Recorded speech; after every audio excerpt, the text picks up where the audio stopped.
What we might want to do now is drill down a little bit further into some of the specific issues that are on the international agenda and ask you to elaborate a little bit further about how you see some of these issues from your very special vantage point in the international system, and also given all the years of experience that you've had as a diplomat and working within the UN system, both as a peacekeeper and otherwise.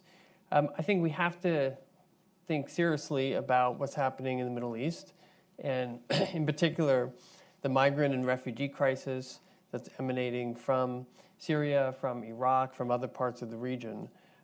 There's so many human rights issues in play. How do you make order of it? Because your job is to try to address the most pressing problems. You can't address all of them at the same time. You have issues of obviously direct violations of the right to life, but then you have other problems associated with education and healthcare for all the thousands and millions of citizens who are fleeing that conflict. There's also another layer of human rights dimension, which is in the search for some kind of political solution to that conflict. There is the tension with accountability for the war crimes that we're seeing every day, which, if you could touch on some of the issues that I've raised in the context of that conflict. Thank you, Ted. Yeah, I wouldn't, and I think many of the observers of what's happening in Europe would characterize it as a migration crisis. It's a European crisis. It's a crisis of absent empathy. It's a crisis of humane thinking. That's where the problem essentially lies, that there are drivers. The conflict has driven people out of their homes. And as we have said, people arriving on Europe's shores with the gun having been at their back and a wall now before them is a terrible indictment of the system that we created post the Second World War to prevent these very dangerous, pernicious, centrifugal conflicts from expanding. And the great tragedy is that the people who feel the effects of this most, the people who have fled Syria because of the appalling atrocities that you have mentioned, facing them day by day, are the ones who are footing the bill of the failure of the international system. And it's the repeated suffering which makes this all the more tragic and really unforgivable. It's the people in policy circles who we can, if we're frank about it, have failed. The system was not built to allow these sorts of developments to expand till it becomes a case where you not just have Central Asia, but the Middle East, most of the central part of Africa is inflamed with human rights related issues, and then this continues worldwide. And so, yes, we need to think very clearly about what the causes of the failure are and how we characterize it. And surely, yes, accountability has to feature into whatever the final design of the Syria talks takes, because we've already seen in the case of Yemen, when Ali Abdullah Saleh was provided with amnesty, he and his family, that it backfired horribly. It was an initiative taken by the GCC, endorsed by the UN Security Council, and clearly now looking back, I think most are rueful that there was any sense of amnesty provided to him for the sake of establishing some sort of orderly transition. And one hopes that this lesson will be surely grasped when it comes to the latter stages of the negotiations on the Syria front. So related to this particular problem is the actions of very specific states in this conflict. And you would point in particular to what's happening in Turkey, I think, as a manifestation of the spread of these kinds of problems coming from Syria, drawing in Russia and the United States, the very peculiar way in which the United States has approached the human rights issue, which psychologically it sees itself as a champion, as a leader, as a shining city on the hill, but in practice, particularly abroad, has a very, very troubled record. We recently had Harold Koh here, former legal advisor of the State Department, to help us think through how do you translate the principles of international human rights law and humanitarian law to issues of modern warfare, to drones and other types of new technologies. I would like you to comment a little bit on some of the countries that I mentioned, given what's happening in the Middle East. Yeah, one of the points we try and make very clear is that human rights law, the core treaties that basically anchor human rights law, they were not the product of some idle lawyers sitting one afternoon on a Sunday with nothing better to do than to sort of dream up as idealists a body of law that we had to adhere ourselves to. There were people who lived through 2 world wars. They've seen basically how when the narrow trumps the collective good, it can lead to global destruction on a scale hitherto never anticipated, certainly not before the First World War. And the concern is that people begin to dismiss the law as something inconvenient, that it stands in the way of new phenomena that are emerging, forgetting that the law is in effect the distillation of human experience over centuries. There's very little now that hasn't some sort of parallel in the past. I mean, certainly technology is hurtling the world forward, and at a rate we can seldom sometimes grasp unless you're a teenager and you understand all of this stuff really well. And otherwise it's really difficult for us. But the law is what keeps the ship steady. It's what keeps us steady. And if we start to rationalize that we can cut corners here, that we will bomb ISIS as an international community because they're committing outrages, and if we violate the law here or there, somehow it's understandable, it's permissible. And I'm afraid it doesn't work like that. Once you begin to cut corners, the unimaginable becomes possible, and having the discipline to stop yourself becomes extremely difficult. It worries me intensely when I hear, and I saw in the Reuters poll that 7 out of 10 Americans will consider torture to be acceptable in certain circumstances, and 10 years ago it was 3 out of 10. I mean, how can that be? How can that be? The Convention Against Torture has in its Article 2 the simplest, but perhaps best written prohibition on any such manifestation of human bestiality. There is no circumstance that can justify torture. It's absolutely forbidden. And to look for ways around it, to try and justify it, to say that you can have justifying grounds is really quite appalling.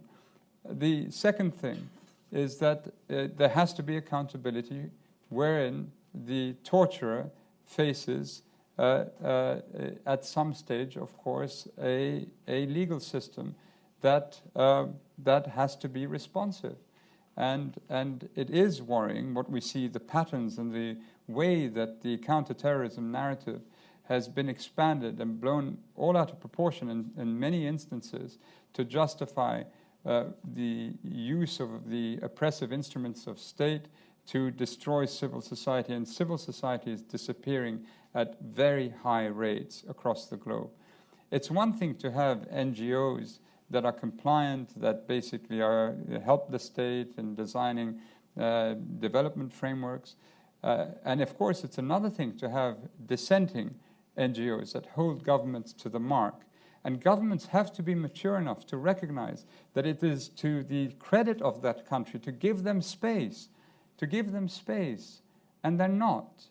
And they're not. In many countries, it's disappearing very quickly. Last September, Ted, I normally reel out the number of countries, or the countries where we see this space shrinking. And last September, there were so many, I just couldn't do it. It was probably the majority of states easily across the globe. And in part, I think it's because civil society has proven its effectiveness, its potency, and there is a strong reaction against it. And in many countries in the region I come from, but beyond it as well, we see it happening. And we see the extremes become possible.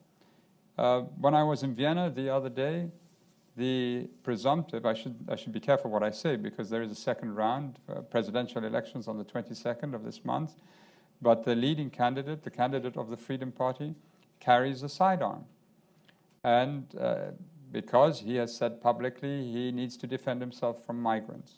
So the almost certain, I mean, we'll have to see, but it could well be that he becomes president. The president of a Western European country or European country carries a sidearm to protect themselves from migrants.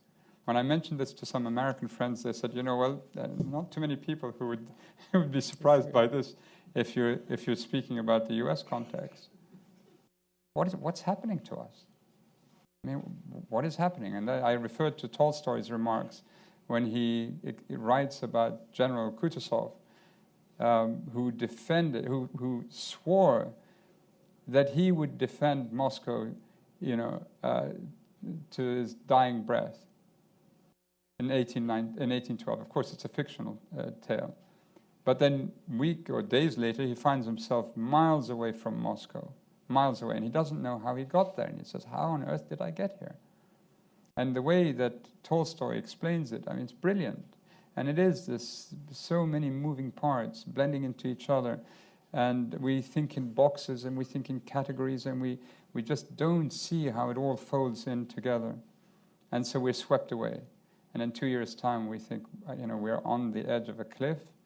The world is in the most terrible, terrible shape. And how the hell did we get here? Sorry to excuse. Is this being broadcast? It is. No, well, but I think this really is a very important point, because we see a variety of indicators that we live in a very muddled time, because there are many indicators that suggest that life is improving for thousands and millions of people around the world. When you look at the human development indicators, whether it's China or India or a variety of other countries, there is a dramatic decrease in infant and maternal mortality, for example, increases in literacy, decreases in poverty.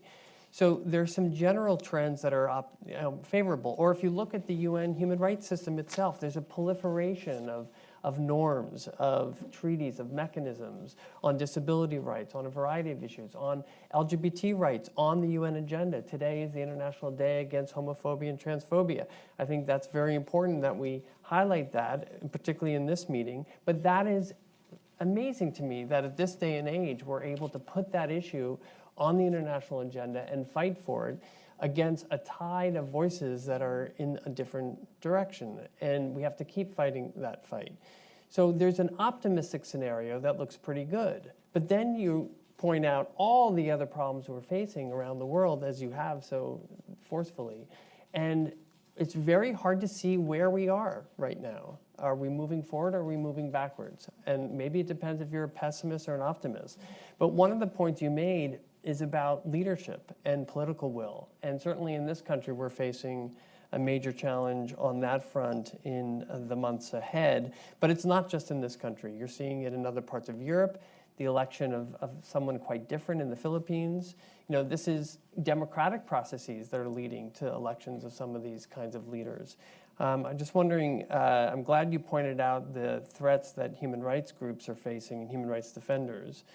Is there anything about the work of the High Commissioner and the Office of the High Commissioner that you want to point to on these kinds of issues?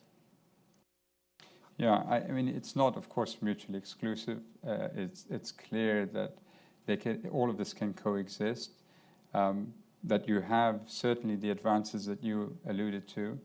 And what it essentially means to us is that there's all the more to protect, there's all the more to defend, and ultimately there's all the more to lose. When I was meeting with civil society in Vienna a few weeks ago, a very thoughtful member of civil society said to me, the enormous pressure we see from the extreme right being placed on the immigrant communities in the country is also making itself, we've begun to feel it in the LGBT community as well. In other words, the human experience and the record of human experience tells us that it doesn't just stop at one vulnerable group, that the gains on the LGBT file in a European country can be rolled back very quickly. And the problem I have with the sort of Steven Pinker sort of analysis of the world, which is correct, is that it's sort of, you become complacent about it. It means that we can, the trajectory is there, things are improving, and they'll improve willy-nilly. And, whether you're activist or an activist or not, it's almost irrelevant. And I think the point lost with that analysis is that it requires, an effort to fight for rights every single day. Every single day you have to keep fighting for this. And once you stop or you take it slightly more easy, the rollback can happen. And I think that's really what we're seeing. We're a very small office. Within the UN system and within the international community, a very small office. And I've said, I think at Brookings before, our budget is 1/10 of what the Swiss spend on chocolate every year. And and one of the most alarming things is that when you travel around the world and you see the work that we're doing, whether it's in Colombia, whether it's in Mexico, Cambodia, Brussels, wherever it may be, it's fairly, together with the other human rights organizations, it's courageous stuff that our colleagues are engaged in. And so how do you compare that to the overall size of the capital markets, I think over $36 trillion, funds with funds that are sort of trying to see where their next big investment should be. And we're being told there's so much liquidity in the markets.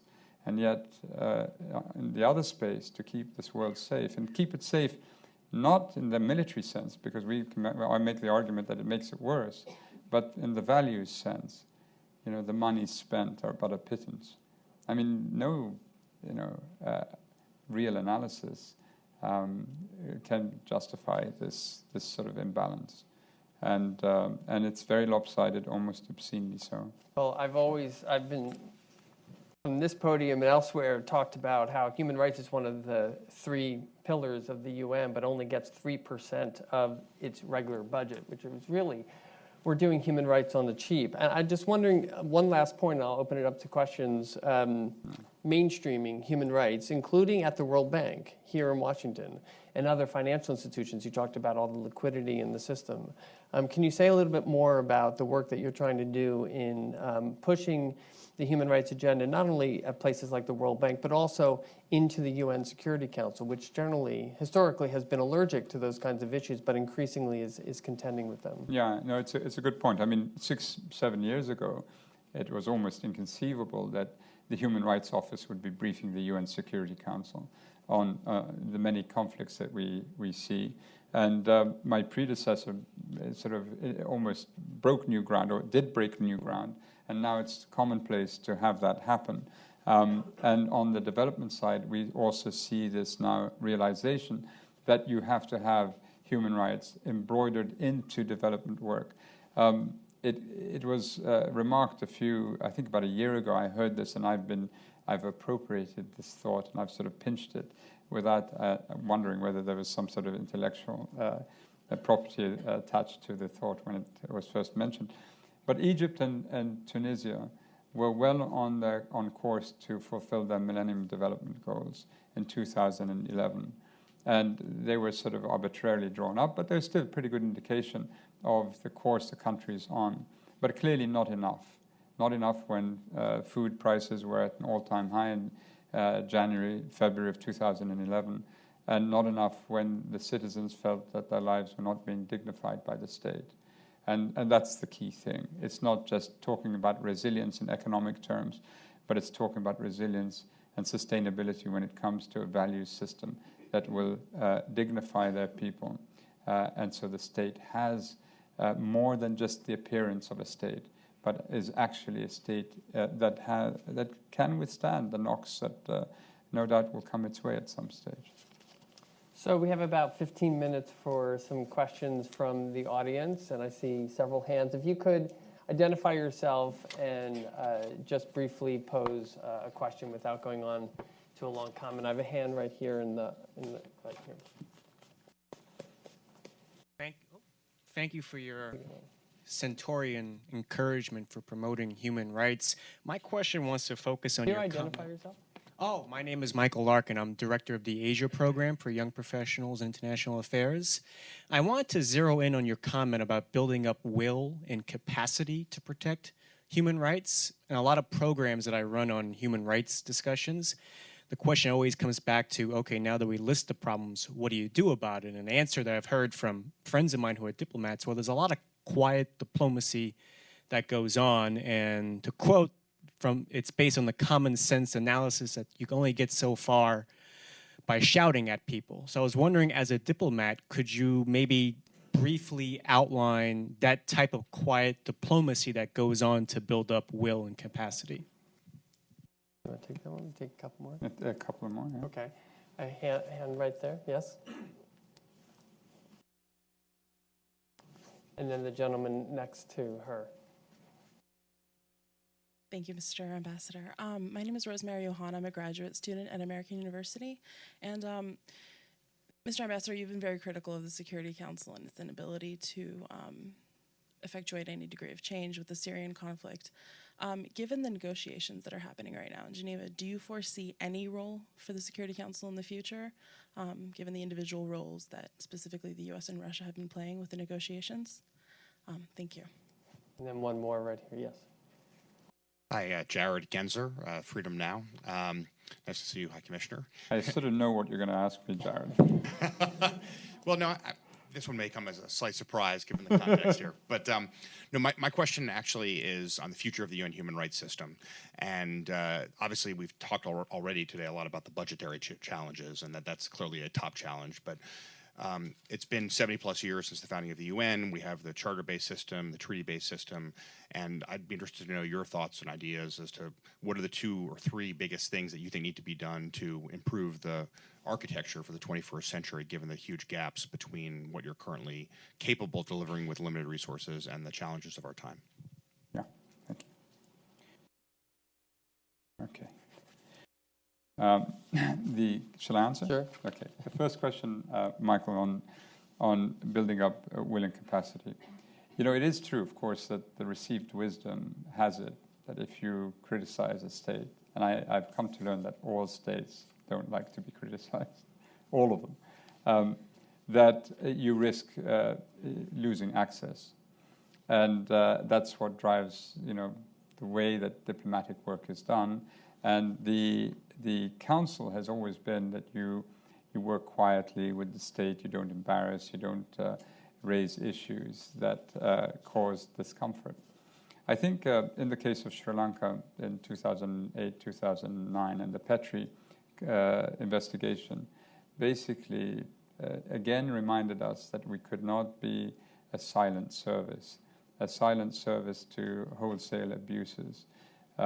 That you have to find the right combination of speaking to the issues, not to make it personal. I mean, it's difficult with some leaders that we have today, but to speak to the issues and expect them to address the issues and not make it personal in return by attacking the UN official who's speaking out, whether it be myself, my deputy, our spokespersons, our heads of our field offices,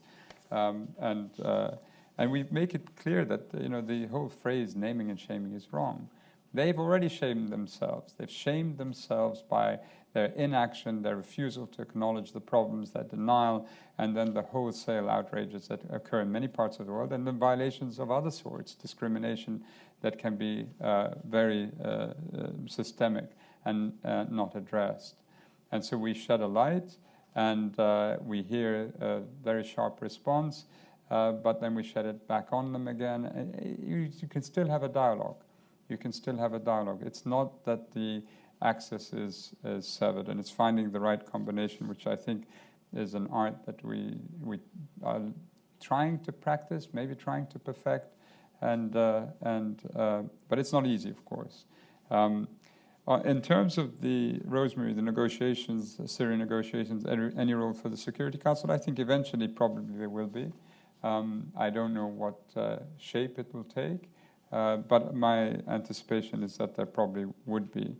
And Jared, the human rights system, Where should we be focused? I think in many cases we're worried about human rights window dressing. We're worried about states acceding to international treaties, but then not filing their reports as they're supposed to the relevant bodies. We're worried that states will agree to recommendations in this universal periodic review, which is a sort of the peer analysis and what is some peer review sort of experience that all states have to do, and then not follow through with the recommendations, such that the human rights actions taken at a legislative level are consequential to your average citizen, your person in a village, district, far removed from the capital. And they have to feel it. And they have to feel the sort of benefits of having a more enlightened approach, a rights-based approach to their everyday existence. And I think that's where we really need to shift the focus now. Okay, why don't we take a few more? I see a hand very far back, and then we'll move forward. My name is Amran Zaman. I'm with the Wilson Center. Last week, you issued a very strong statement on the human rights situation in southeast Turkey, and you wrote to the Turkish government asking them to allow a team of UN investigators to come and see what's going on.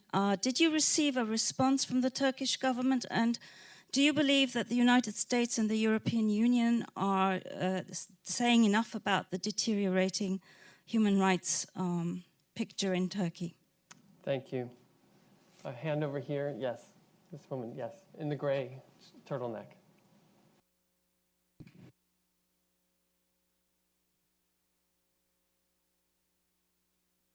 Thank you. My name is Bea Edwards, and I'm from the Government Accountability Project here in Washington. We represented Anders Kampas in your office, who reported child sex abuse among peacekeepers in the Central African Republic, and whom you suspended after he made that report. An investigation that was done independently and externally cleared Mr. Kampas of any wrongdoing, and yet you continue to criticize him. I think you told the New York Times that he had done the right thing wrongly, although the investigation found he did the right thing rightly. I wonder if you continue to hold that opinion, and if so, why? Yeah, thank you. Can we take one more? Right there. Anna Echterhölter, German Historical Institute. I'm really interested in the history of rationing systems, so food security. And I was wondering, we see a lot of a history of unconditional transfers in the 20th century. And now there seems to be two things happening. Cash delivery, which seems to be a very good thing. And then we have cash for work, or programs that sort of, in my opinion, take advantage of the problem, of the scarcity of the situation, and really pushing people into some kind of work they wouldn't choose. And I'm not talking about refugee camps, but I'm talking from Germany as well. So would you take issue with that? Is that a place where we're cutting corners? Or would you say, okay, given the problem of transition, getting people back into a good, secure legal frame and a new life, that is acceptable? Yeah.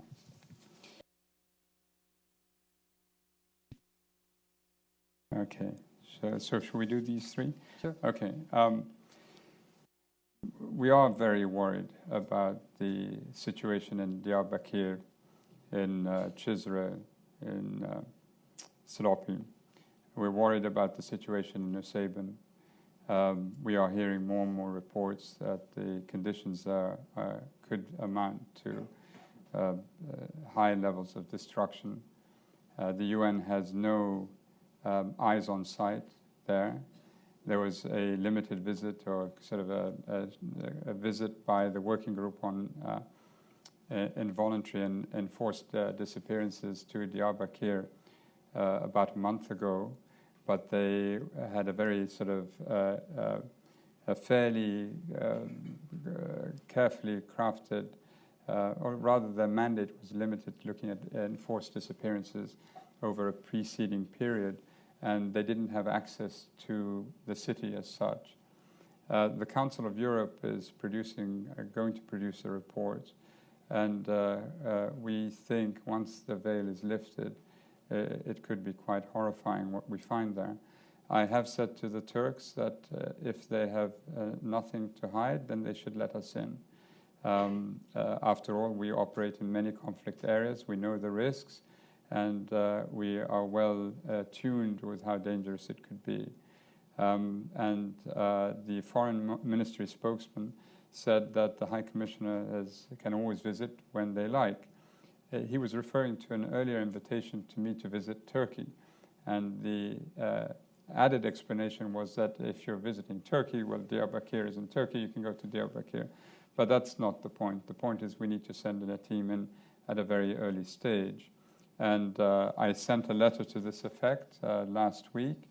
And to my knowledge, I've been away from Geneva for a few days, but I haven't heard a response from the Turkish authorities yet. Could the EU and the US be doing more? I haven't been watching what the spokespersons of the various governments in the EU or the US have been saying, but I think clearly there's a cause for concern here. In relation to Anders Kompass and the SEA, it is a highly complex issue, and I wouldn't characterize it in the terms you've characterized it. I have a huge amount of experience in the field of SEA. I have seen the devastation it causes communities. I have sat with the young girls who have allegedly been raped repeatedly. I have seen the most graphic images of prepubescent children being raped 10 years ago when I was in the Congo. I have looked at these issues from every angle. And Anders Kompass has a fine record of service with the UN. What troubled me is he never disclosed what he knew to the High Commissioner at the time, and he should have. He should have disclosed it to me when I arrived. It was not in my briefing notes. I saw him almost 3 times a week, and there was no disclosure to me. And you would have thought on something as important as this that he would have. I turned up in September 2014, and it should have been one of the first things that he mentioned to me. And my views, I still hold to my views on this. In terms of the rationing system, unconditional transfers, there is a very serious discussion that will take place in Istanbul next week at the World Humanitarian Summit about how you deal with these complex issues of humanitarian access, ensuring access to food, the right to access to food is honored in a way that can not allow you to fall into certain traps when it comes to violations of human rights. It's a very, very difficult issue to look at when looked at more broadly. Is it okay, for instance, and this is a discussion that we still have in place, to have some access to certain neighborhoods in Syria, where the Syrian authorities allow that access, knowing that across the confrontation line in the other part of the battle space, there is no access and people are suffering there, perhaps starving. And then how do you work out the provision of food supplies and medical assistance in those circumstances? And should you do it, or should you stand on principle and say either we have complete access or no access? And these issues are quite difficult to deal with. Well, we've actually come to the end of our hour, so we're going to wrap it up with a deep, heartfelt sense of gratitude for your time and your thoughts and your service to the world, because this is certainly one of the most daunting assignments one can imagine. And we wish you all the best luck and continued moral courage as you go forward. Thank you so much. Thank you. Thank you. Thank you.